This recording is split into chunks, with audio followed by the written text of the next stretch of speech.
Je travaille pour une petite maison, une toute petite maison d'édition de jeux de société. On a 11 jeux à notre catalogue maintenant. De par les thèmes, les partenariats et puis la démarche de fabrication qu'on a, du coup, on est un petit peu particulier. J'avais envie, de partager ça avec vous aujourd'hui et puis de faire du coup une petite vidéo qui présente les différentes étapes de la fabrication, surtout de la fabrication d'un jeu, pour vous montrer un peu les coulisses. Et puis du coup, je me suis basé sur notre dernier jeu. Et notre dernier jeu qui est sorti, c'est l'Empereur. En fait, il y a deux jeux qui sont sortis en même temps. Il y a Pom Pom et l'Empereur.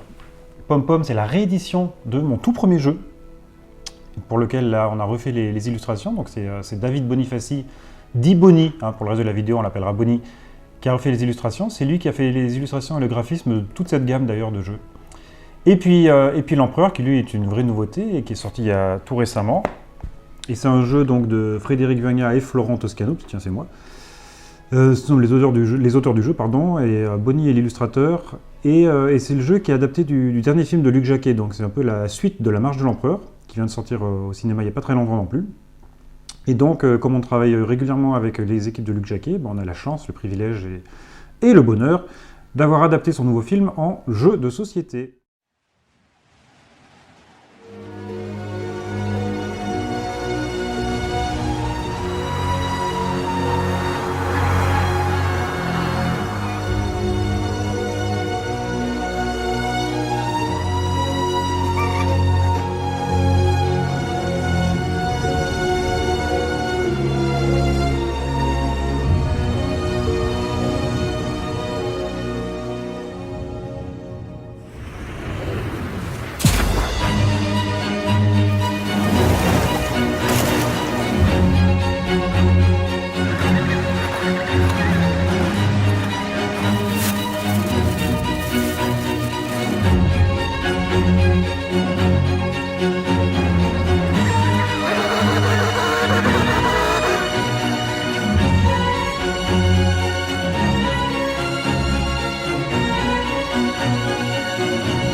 Nous, quand on reçoit le jeu, éditeur, ou les boutiques, quand elles reçoivent un jeu, elles reçoivent des cartons comme ça. Quand on ouvre ces cartons, il y a plein de jeux, forcément. Donc là, le carton n'est pas plein parce que j'ai déjà trifouillé dedans. Et notre jeu, il est sous une cellophane. Quand vous le trouvez dans la boutique, il est sous cellophane comme ça. Donc, je vous propose de vous présenter exactement le jeu. Donc, je vais en ouvrir un neuf. Hop. Pour vous montrer tout ce qu'il y a dans le jeu. Donc d'abord, il y a cette petite cellophane autour. Et vous verrez même le mec qui check les jeux après la cellophanisation. On a le droit d'inventer des mots aujourd'hui. Donc dans notre jeu, on a une boîte qui contient tout ce qu'il va y avoir dedans. J'ouvre la boîte, il y a le couvercle que je mets de côté. On a un livret. Donc le livret, il est assez conséquent en fait. Pourtant, tout est en français. C'est 100%, c'est que en français. Il y a pas c'est pas multilingue. Et voilà, donc c'est un petit livret comme ça qui s'ouvre. Il y a la règle du jeu qui fait juste quelques pages. Du coup, la règle étant très simple, on peut l'illustrer facilement. Et puis après, une de nos spécialités dans cette gamme nature, c'est qu'après, on a toujours une douzaine de pages avec plein d'infos sur le thème du jeu. Donc ça, c'est moi qui rédige ça en général, parce que j'adore faire ça, et puis ça me rappelle un peu mon boulot d'avant quand j'étais chercheur. Et je fais de la bibliographie, et puis je me rencarde auprès des gens, là en l'occurrence des scientifiques, et puis des gens de l'équipe du film de Luc Jacquet, mention spéciale à Laurette Fèvre à chaque fois, qui me file un gros coup de main de vérification, de rédaction, et puis qui me file plein d'infos. Donc là, bien sûr, plein d'infos sur le manchot empereur, sur l'Antarctique, etc. Donc ça, c'est le petit plus, avec une petite bibliographie à la fin. Là, c'est un livret 24 pages. 20 pages d'ailleurs. Qui s'ouvre comme ça avec juste deux agrafes au milieu. Donc voilà, c'est un papier qui est plutôt sympa, une qualité d'impression qui est plutôt bonne. Et donc pourquoi est-ce qu'on a choisi Pure Impression depuis le début? Parce que déjà, c'est une imprimerie en France. Nous, on veut que tout soit fabriqué 100% en France. On ne veut pas que les produits, les jeux en l'occurrence, voyagent. On ne veut pas qu'il y ait d'impact environnemental. Et puis on trouve ça plus sympa en plus de faire bosser des gens qui sont potentiellement les acheteurs de nos jeux. Ça ne veut pas dire que les jeux n'existe pas à l'étranger en fait. Mais quand c'est comme ça, à chaque fois, on fait des licences.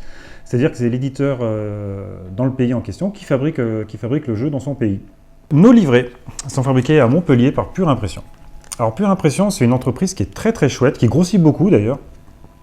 Je n'y suis jamais allé, malheureusement.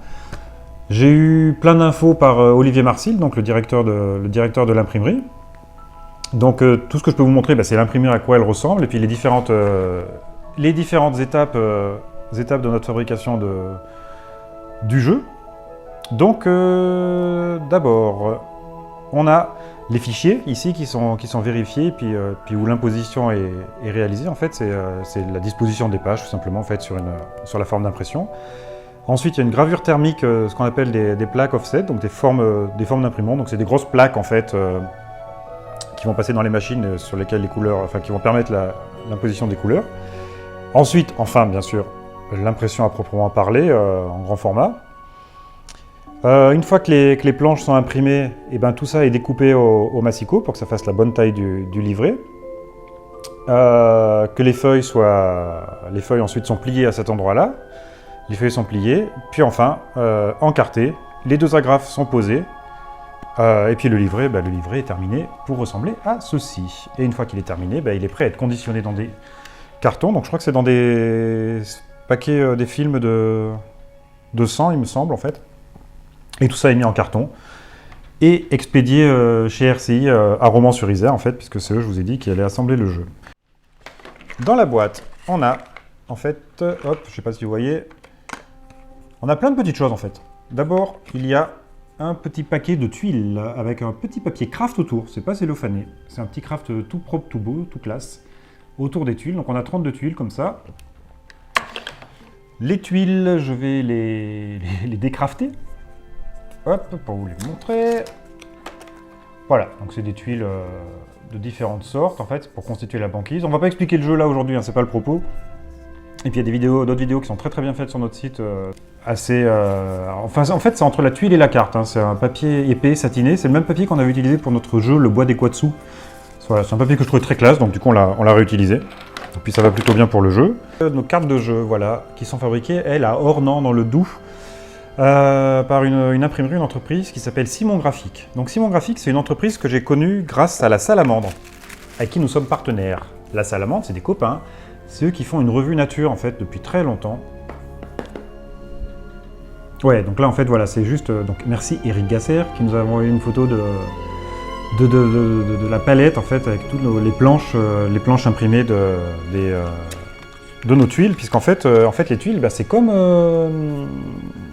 tout ce qu'on imprime, en fait. C'est imprimé sur des planches, des grandes planches, et ensuite massicotées, et ensuite assemblées, conditionnées. On a 4 manchots, bien sûr, c'est les héros du jeu. Donc c'est des manchots qui sont assez gros finalement, vu la taille du jeu. Voilà, ils sont en bois, ils sont en hêtre. Ils sont faits dans le Jura, et puis si vous allez un peu plus loin dans la vidéo, vous allez voir exactement comment ces petits manchots sont fabriqués du début à la fin. Et je suis très très fier d'ailleurs de la fabrication de ces manchots, et vous allez voir pourquoi.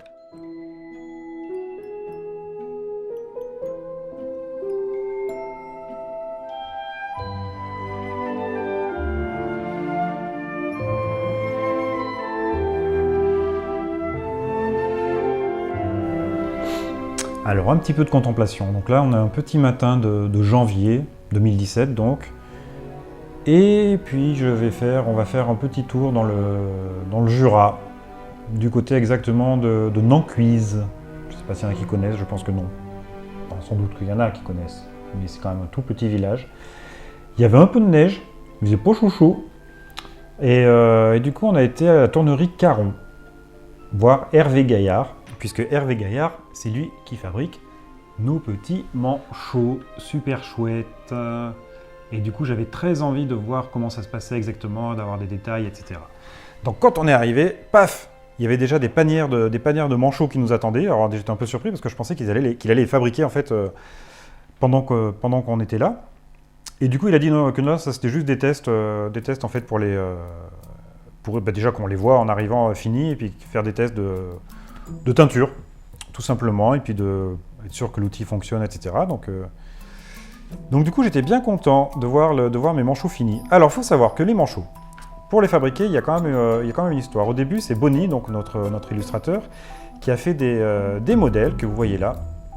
Au début, il avait un peu tripé, en fait, il a fait un modèle qu'il imaginait en 2 pièces, alors ça aurait été sans doute très joli, mais d'emblée, déjà quand je vois combien le jeu nous coûte à fabriquer, là je lui dis non, non, ça tu oublies. Du coup, il nous a fait un autre modèle, en un seul morceau, qui était tout aussi chouette.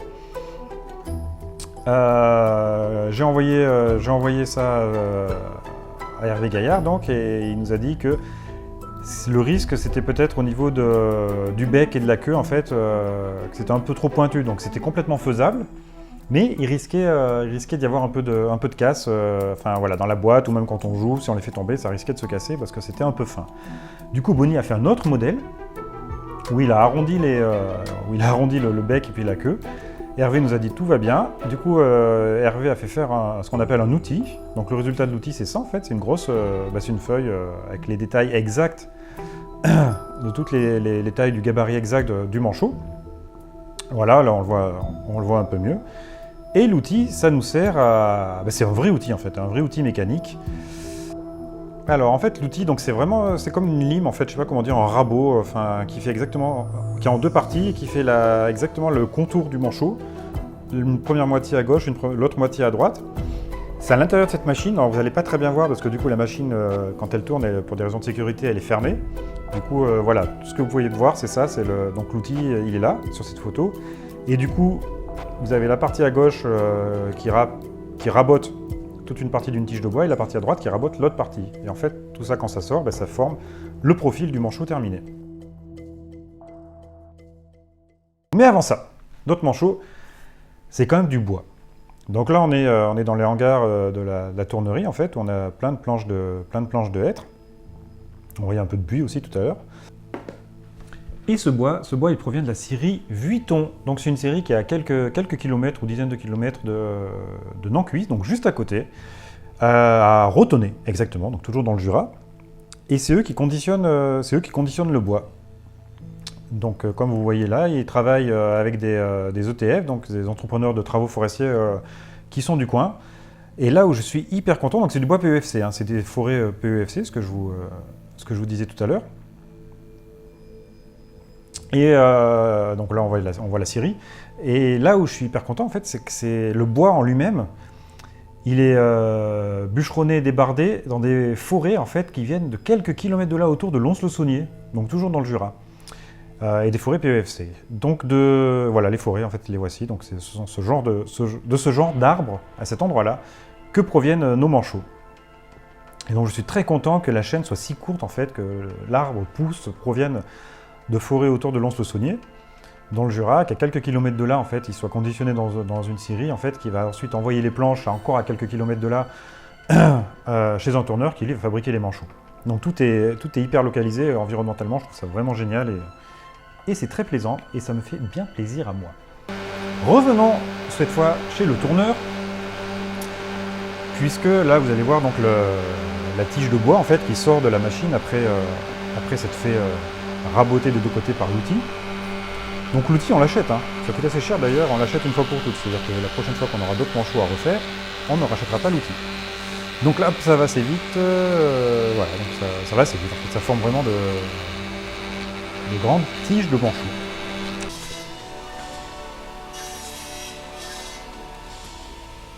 Donc voilà, donc toutes les tiges en hêtre de manchots sont fabriquées, elles sont toutes entreposées comme ça.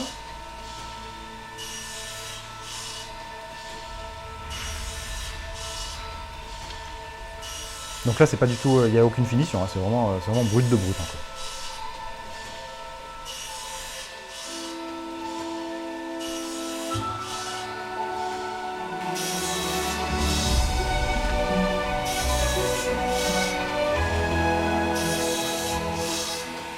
Et ces tiges, qui ont la forme de manchot, le profil du manchot, elles passent dans cette machine où le salami est découpé. Où là on a vraiment la marge de l'empereur pour le coup. Et c'est là que chacun des manchots est fabriqué. Donc vous voyez en fait c'est quand même assez long parce que ça va pas si vite que ça. Nous on a fait 5000 boîtes de jeux, dans chaque boîte il y a 4 manchots, ce qui fait qu'il y a 20 000 manchots de fabriqués. Voilà, donc c'est cette machine là en fait qui fabrique les manchots.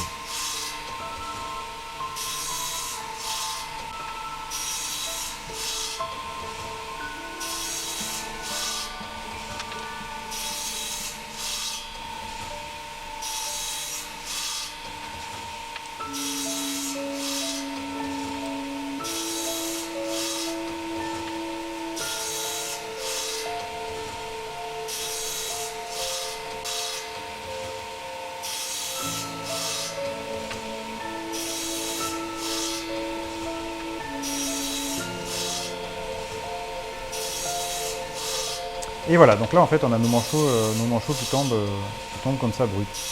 Donc après ils sont encore beaucoup retravaillés, et puis bien sûr, parce que là vous voyez, il faut les poncer, etc. Donc ça on n'a pas pu le voir, parce que c'est une autre étape et un autre jour, et on ne pouvait pas être là tous les jours, mais du coup on a quand même, voilà, il y a un peu de neige, on est avec des manchots, on était tout contents parce qu'on les découvrait, donc on n'a pas pu s'empêcher de faire quelques photos dans la neige. Mais Hervé nous a dit que lui-même, quand il est sorti les premiers, il s'était amusé à faire des photos dans la neige et que ses collègues s'étaient un peu foutus de sa gueule, je crois. On a un petit sachet avec 6 jetons en bois dedans. Hop, 3 jetons noirs et 3 jetons blancs, comme ceci. Voilà. Là, c'est Marc Patel qui nous les a fabriqués. Donc Marc Patel, c'est une autre tournerie dans le Jura, qui est pas très loin, qui est à Montcuzel. C'est un endroit très joli aussi. C'est lui qui avait déjà fabriqué tous les éléments de notre jeu Hop la puce et tous les jetons de notre jeu Hop le jeton. Donc là c'est manuel en fait, c'est tout à fait manuel comme façon de faire. Donc d'abord il y a les morceaux de bois en fait qui sont coupés, arrondis par une machine qui fait ça très vite et très bien, tout nickel. Et ensuite ça pourrait être fait de façon automatisée par une machine, mais en fait ça reviendrait beaucoup plus cher. Donc du coup, il le fait manuellement. Donc là pareil, il y a 6 jetons par jeu, il y avait 5000 jeux, donc du coup il y avait 30 000 jetons à fabriquer, donc il a fait 30 000 fois ce geste-là pour couper nos petits jetons en bois. Et toujours, donc bien sûr, c'est du bois local, hein, et PEFC aussi, toujours. Alors maintenant, passons à la boîte proprement parlée. Donc la boîte, donc je vais enlever tout ce qu'il y a dedans, hein. La boîte en elle-même, c'est un couvercle, et un fond. En sachant que dans le fond, il y a une petite cale qui sépare. Et cette cale, donc voilà, c'est tout simplement un morceau de carton plié comme ça. Dans nos autres jeux de la gamme nature, tous les autres d'ailleurs, la boîte est exactement de même format. Il y a pareil à l'intérieur un livret. Par contre, à l'intérieur, ça se présente comme ça. Comme Pom Pom, donc, qu'on a réédité en même temps. La cale est différente. C'est-à-dire qu'on a une cale, ce qu'on appelle une cale trottoir, en fait, qui sépare juste les deux côtés, qui fait juste un trou au milieu pour qu'on puisse mettre les cartes sans qu'elles se baladent partout, et puis c'est plus propre, c'est assez cossu, moi j'aime bien. Et la cale trottoir, en fait, tout simplement, si on démonte la boîte, c'est pareil, c'est un truc plié. Alors c'est un peu plus compliqué, les pliures, il y a un peu plus de matériel, mais sinon c'est le même principe. La boîte, c'est une boîte en elle-même, mais c'est aussi, encore une fois, de l'impression, puisque le fond de la boîte et la couverture, ce que vous voyez là, c'est posé par-dessus le carton, c'est collé par-dessus le carton, c'est-à-dire qu'il y a une phase d'impression de planche avant, et ce qui est imprimé, en fait, ce qui est collé sur le carton, c'est quelque chose qui ressemble à ça. Donc ça, c'est ce qu'on appelle un BAT, un bon à tirer. Là, vous voyez, donc ça, il y a l'empereur ici, hein, juste là, la couverture et puis le fond. Mais il n'y a pas que ça, il y a aussi Il était une forêt, Pollen et Pom Pom, puisqu'en fait, on a profité de la fabrication de l'empereur et de Pom Pom pour rééditer Il était une forêt et Pollen. Donc c'est le troisième tirage de la forêt et le deuxième de Pollen. Parce qu'en fait, quand on fabrique les jeux comme ça, ce qu'on appelle en amalgame, c'est-à-dire que c'est le même format, donc on en fait beaucoup, un plus gros volume d'un seul coup, ça réduit le coût à l'unité, et puis c'est très intéressant pour nous. Du coup, on a lancé tous ces jeux, ce qui fait qu'on a fait 16 000 jeux en tout, je crois. Donc normalement, le BAT, c'est ça qu'on reçoit, et puis qu'on doit valider, donc on regarde les couleurs, les logos, les polices, tout est passé correctement. Et on signe ça, on l'envoie. Nous, comme on n'est pas très loin, on ne reçoit pas ça, on ne le signe pas et on ne l'envoie pas, mais on va directement dans l'imprimerie quand ils fabriquent, en fait, quand ils impriment le truc. Et c'est vachement chouette. Donc là, en fait, je vais rien vous expliquer, parce que déjà, c'est pas si facile que ça à expliquer.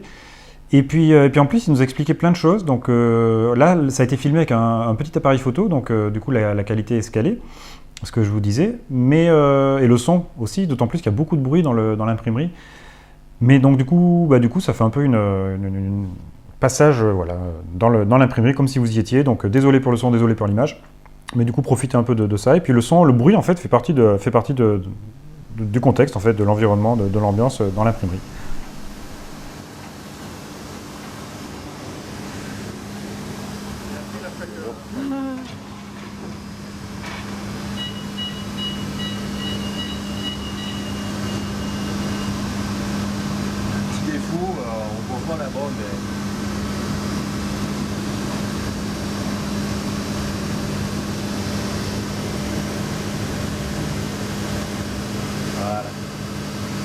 ça, c'est la plaque du bleu. Il se retransmet à l'endroit sur un cylindre en caoutchouc qu'on appelle le blanchet. Lui, il est à l'envers. Et après, il se retranscrit. Il y a le papier qui passe entre ce cylindre-là et un cylindre dur derrière, celui-là. Et du coup, il se remet à l'endroit. Et le papier, il va être là, en fait. C'est le système. Et là, j'avais une bricole sur le blanchet. Et si vous voulez voir le défaut, ça fait comme une pétouille, en fait. Comme il manquait du bleu sur le tirage.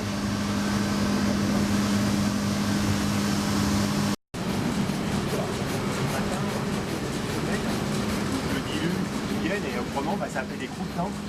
Ça se dépose sur le blanchet, ça fait des trucs comme ça. En plus, là, cela dit, je suis même pas sûr que ça soit... Que ça avait découpé. Je pense que ça, c'est à l'intérieur. C'est le rebord. Ouais, ça fait rien, mais c'est plus l'enlever, donc elle avait... Ouais.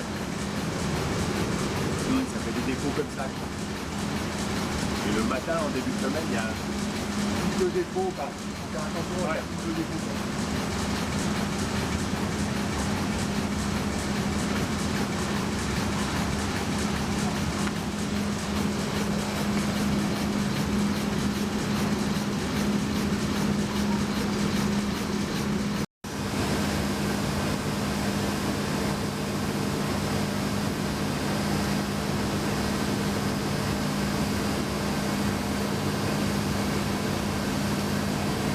C'est le bleu qui fait, il n'y a que le bleu qui fait ça.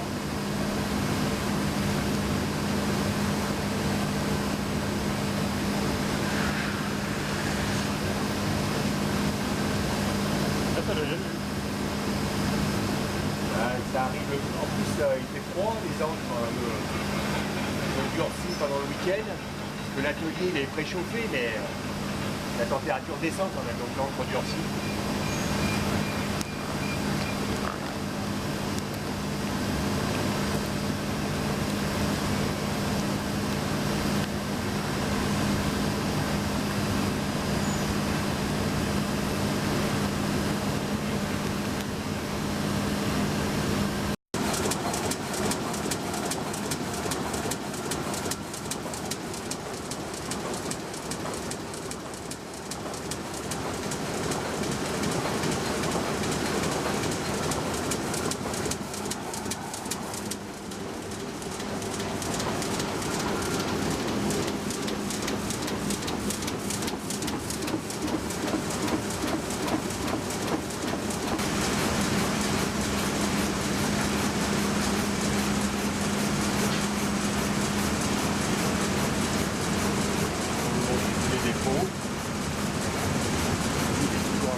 Paramètres pour dédiluer et...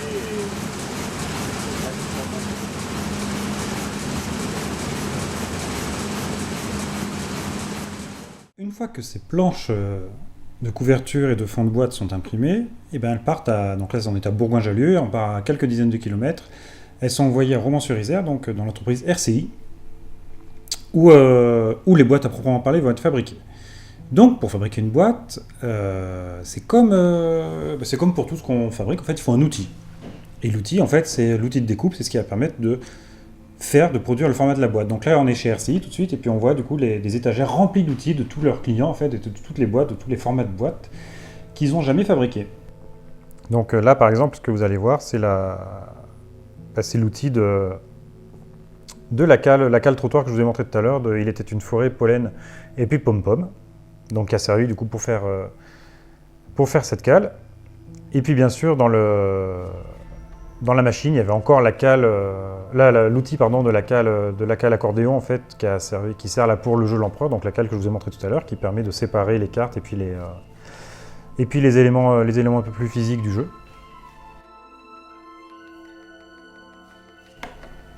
Du coup en farfouillant je suis tombé sur d'autres outils à moi de mes jeux. Donc là, c'est la cale trottoir de toute la gamme nature, ce que je vous ai montré tout à l'heure.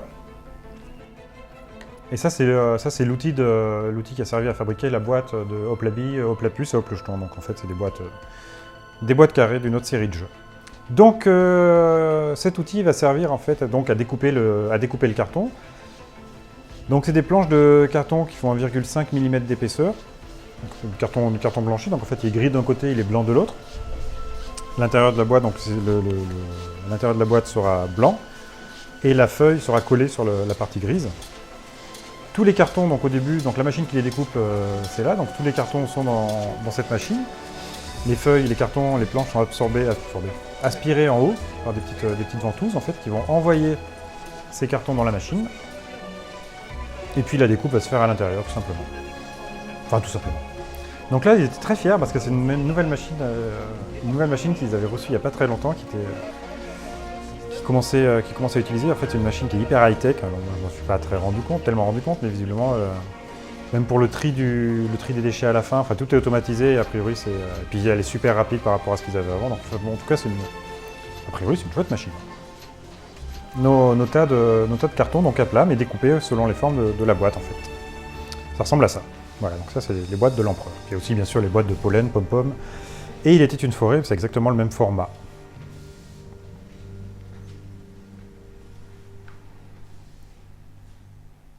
Alors, il faut aussi découper les planches. Donc les planches imprimées qu'on a vues tout à l'heure, celle-ci, voilà, qui était imprimée donc à Bourgoin, et il faut les découper aussi. Puis là, pareil, c'est une machine qui va faire la découpe, la découpe des planches. C'est une machine très chouette, elle est rigolote. Enfin, rigolote, je sais pas, un petit côté à la fois Tim Burton et puis à la fois Charlie Chaplin.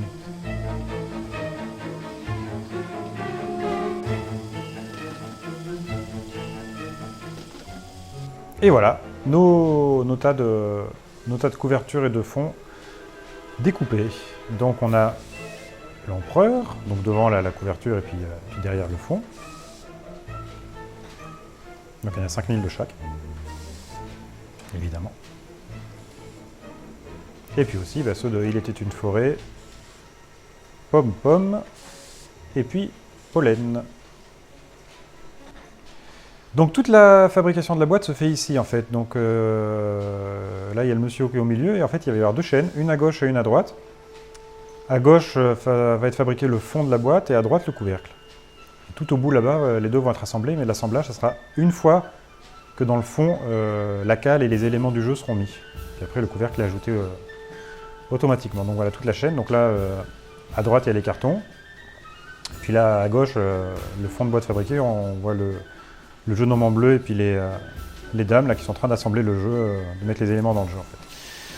Donc les cartons, donc là on est sur le fond par exemple, il me semble. Les morceaux de... Pardon, c'est pas les cartons, c'est les feuilles de couverture de fond qui sont prises par des petites ventouses pour être envoyées dans la machine. Alors après, il y a plein de choses qu'on voit pas parce que la machine est fermée, bouclée. Mais voilà, les feuilles circulent comme ça puisqu'elles sont recollées. Et c'est là que va être posé le carton, que voilà. Donc d'une part, la feuille est prise, d'autre part, le carton est pris. Le carton à l'intérieur de la machine, il va être plié en fait sur les bords pour faire les bords, et puis un petit craft va coller les angles en fait pour les coller. Et une fois que cette boîte sera formée, donc le fond, il va être posé automatiquement sur la feuille qu'on a vue juste avant. Alors ça on le voit pas malheureusement, on voit que le résultat là qui est en train de sortir, puisque c'est à l'intérieur de la machine. Donc vous voyez voilà le fond de la boîte bien plié tout comme il faut, qui est posé pour être sur le fond papier qui est encollé dessus.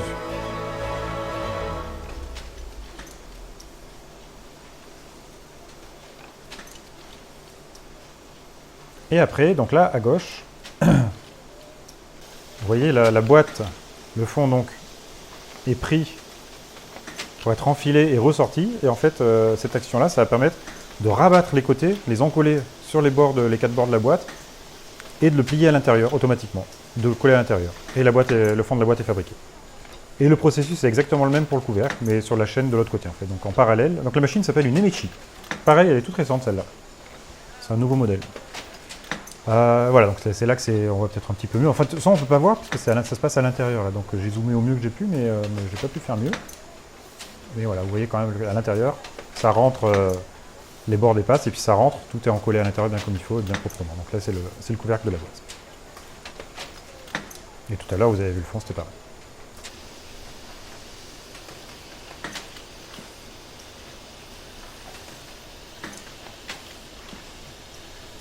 Et donc ce fond de boîte, qui maintenant est terminé, le jeu est assemblé immédiatement. Donc là, tous les éléments du jeu.